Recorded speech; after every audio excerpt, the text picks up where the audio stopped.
രാഹുൽ സദാശിവൻ മമ്മൂക്കയെ നായകനാക്കി സംവിധാനം ചെയ്ത സിനിമയാണല്ലോ ബ്രഹ്മയുഗം. ഈ ഒരു ചിത്രം മാർച്ച് 15-ാം തീയതി OTTയിൽ റിലീസായിട്ടുണ്ടായിരുന്നു. സോണി ലൈവിലായിരുന്നു എത്തിയത്. 5 ലാംഗ്വേജിലാണ് ഈ ഒരു ചിത്രം OTTയിൽ റിലീസായത്. OTTയിൽ റിലീസായതിനു ശേഷം ചിത്രത്തെ തേടി ഗംഭീര അഭിപ്രായങ്ങളാണ് വന്നുകൊണ്ടിരിക്കുന്നത്. തിയേറ്റർ റിലീസിൻ്റെ സമയത്തും ഗംഭീര അഭിപ്രായങ്ങൾ നേടിയെടുക്കാൻ ചിത്രത്തിന് പ്രേക്ഷകരിൽ നിന്നും സാധിച്ചിട്ടുണ്ടായിരുന്നു.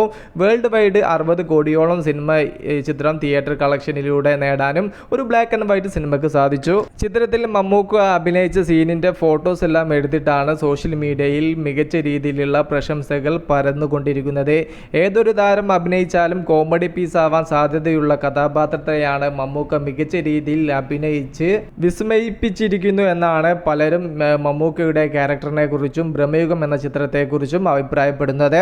ഒരു ബ്ലാക്ക് ആൻഡ് വൈറ്റ് സിനിമയുടെ തിയേറ്റർ എക്സ്പീരിയൻസ് എന്താണെന്ന് പുതിയ തലമുറക്ക് കാണിച്ചു തന്ന സിനിമ കൂടെയായിരുന്നല്ലോ ബ്രഹ്മയുഗം. സോണി ലൈവിൽ 5 ലാംഗ്വേജിലും ട്രെൻഡിങ്ങിലാണ് ബ്രഹ്മയുഗം മൂവി പോയിക്കൊണ്ടിരിക്കുന്നത്.